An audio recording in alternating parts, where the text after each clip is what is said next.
Just understanding, get the gist. Like you obviously don't get the full game plan week. You just try squeezing in. So you got to do more time on your own or have an understanding of how you're going to be attacked. So just more in the mental and just recovery. More than any other player I've seen, you pride yourself on just not tiring, late in the games, taking over games. So when you have a short week, does that amplify your area of expertise there? Does that help? Do you think you have an advantage? Yeah, I probably have the advantage. No doubt in my mind. I got the advantage. And it's just like the mentality of just like we're all hurt, we're all banged up, but who's going to play harder? What, And what gives you that advantage? Just your tenacity or just mindset, like they're not going to outplay me. Like I get like, they probably got one of the best duo tackles in the league. It's cool. I feel like we got one of the best rush duos in the league. So I'm already anticipating the game plan and the matchup. I'm excited about it. Obviously your mindset is a huge part of it, but what percentage of it is also just your conditioning, your superior athletic ability? What's the, what's the balance there? I would probably say God is 95. You know what I mean? Because, like, he designed me, you know what I mean? So he's probably about the other 95. And then I would say 2.5% is me, and then 2.5% is the mentality part, like how I'm built, And, I was just – and I feel like if you look at, like, all the great players, I listen to all of them speak. I speak of, like, Kobe, Jordan, the flu games, the Game 6 in 97 when he's like, I'm dog tired. Like, he's got 45 points, and he comes up with that big stop, and he ends the game. Like, there's a similarity in all greatness. And the more you try to find that greatness is the more you try to obtain it. You all, even Kevin Garnett, I listened to his motivational speak about, like, he's like, I just hate to lose, and that's just me. Like, I really hate to lose. Like, there was a time I was playing game night with my girl, and she went against me, and I lost, and I didn't speak to her for about 2 days. You know what I mean? So, like, it's just like that mindset, just hate to lose. Like, I hate to lose. I hate the feeling of someone beat me. I hate the feeling of someone stopped me. Like, we're all tired. We all get tired. That's normal. We all have fear. That's normal. We all, we all have injuries, challenges of what we got to go through to get ready for the game. I think those is all normal, but what's not normal and what you have to develop is the mentality of pushing when we're tired, pushing when we're hurt. It's challenging, but when you get into that space, you find a lot of room to grow in it. What game was it? Scattergories, dog. Yeah, I like Scattergories, dog. There's times like, I hate to say it, but I think this is the only time I'm like a prima donna in life is when I'm playing them board games. And now I got certain family members that don't even want to play unless they're on my team because they either might get kicked out or excluded from the rest of the activities for the week if they go against me. Matt, what other board games do you play? Code names, Connect Four. I probably haven't lost in Connect Four in like 5 years. Taboo's our thing too. Taboo, we love Taboo. So yeah, we like them little games. You like to get on the buzzer on Taboo? Oh my God! People tell me I got intimidator factors in Taboo. I'm over there squeaking. I'm like, oh, you said that. Everybody gets scared when I go up, so I gotta lead the team as always. Has that always been you as the hate to lose kind of guy? Like even when you're like little Mike on your five or whatever? Yeah. I told my, I used to wrestle and I used to always break down crying when I lost these wrestling matches. And my dad's like, it's okay, you're going to get another match. And I was like, no, it's not, Dad. Like, you don't understand. Like we work so hard. Like, we all have goals and dreams. Like, if I'm going into this wrestling tournament, like, I want to be number one. Like, I don't want to be third place on the podium. Like, I want to smile and look down at the rest. Like, and, even in football, like, high school, my running back coach, Jawan Chisholm, he used to always give me this talk. He was like, don't forget, and, he kind of always knew I was going to be great. He's like, don't forget, in 10 years, they're going to talk about how they shut you down in high school. This is their day. This is their year. This is their life. Like, And I used to always have them mentality like, I can't let them get that in 10 years. Like, even if it's like a small thing, and like right now, like it's just a game. No, it's not just a game. Like, this is a forever thing. And so I try to carry that mentality every game I play, even in the National Football League. Like, in this game, this guy's going to talk about he shut me down this offseason. Like, he got the best of me, and it just don't sit right with me. Okay, but can you get back to your rookie year, how you prepared for a Thursday game with your body and how it might be different now? Like, Yeah, I'm not. advanced in the way that Yeah, I was probably terrible at taking care of my body my first couple of years in the league, to be honest with you. I was just kind of just like raw. I didn't really know what to feel. Like, body was breaking down by playoffs. Like, as a rookie, no one understands the magnitude of what it's like to play in the National Football League. Like, you can't even fathom the difference of tenacity, violence, just the discipline, the technique, just everything, just the toll of just constant, constant work for just that period of time. So, I mean, it's a night and day difference. And, when you're young, you're just trying to hurry up, get, I had the green dot, you're just trying to get and going. And so it's completely different versus, as a rookie is in, year 5 now. Micah, Matt.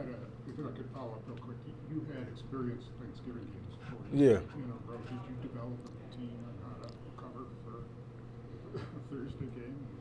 Yeah, I mean, it's just the same thing. Everyone has a thing. It's like practice, more mentality, more rest to get you ready. And, I feel ready right now, to be honest. Matt likes. Go ahead. You and Reggie White are the only players since, I think, 1982 to have double-digit sacks each of your first 5 years in the league. Just what does it mean to you to belong in that company with Reggie? I think that's just a hell of a start. That's the standard when you got, a guy like Reggie White who's represented greatness in all he's achieved.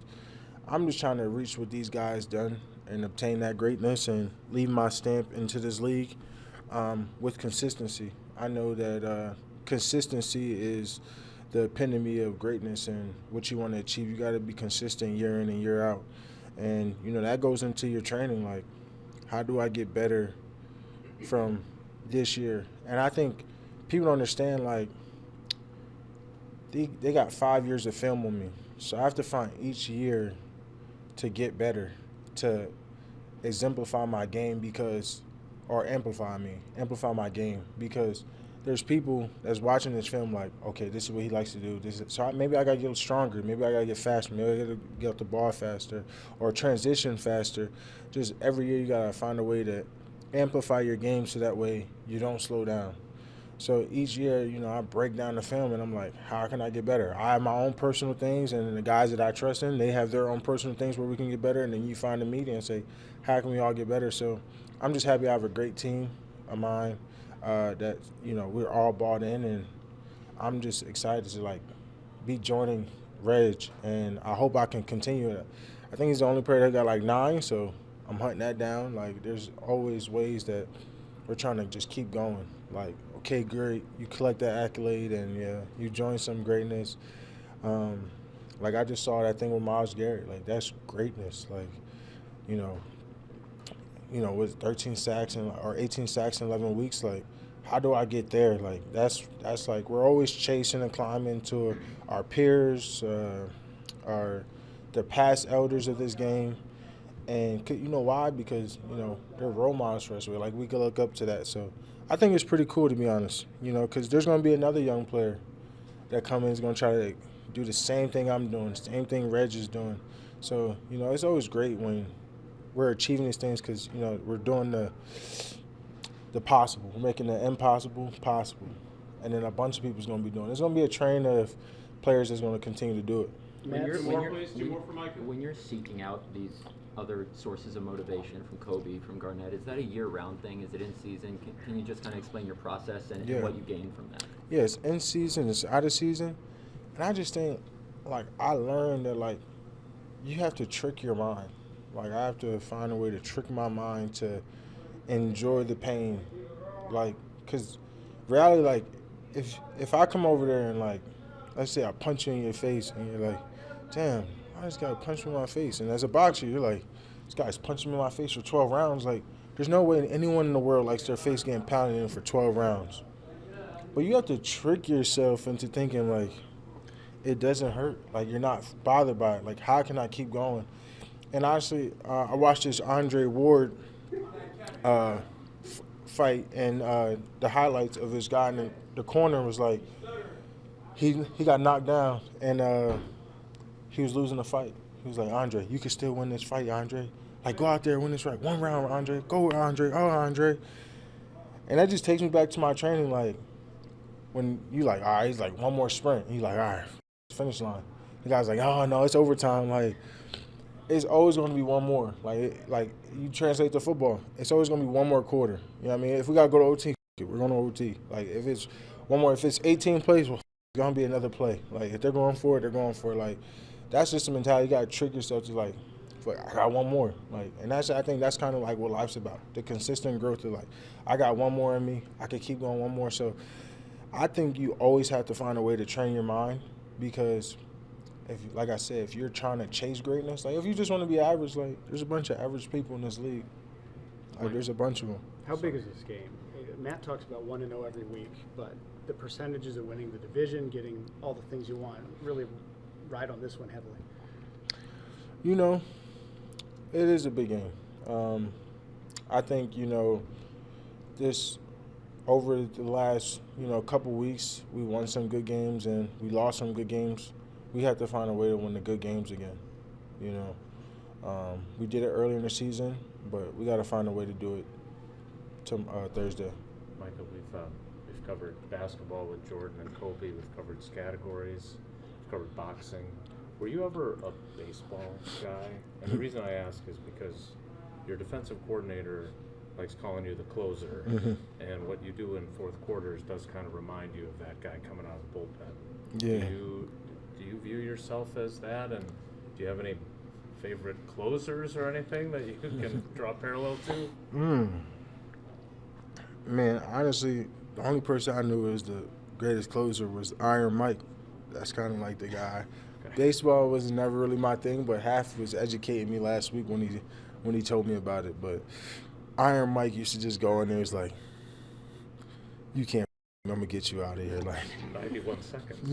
Yeah, that's what I like. I like to, like, if I could get in somebody's head early on and finish them early on, I want to do that early on. Like, I don't like to play with my food. Like, so did Halfley bring to you the idea that he wants to play Enter Sandman? Yeah. He told me about that. He said he's trying to start something. So, I got to be ready for that if that happens. That just gave me a little bit of motivation right there to get that. Or I'll take the Lion King. Yeah.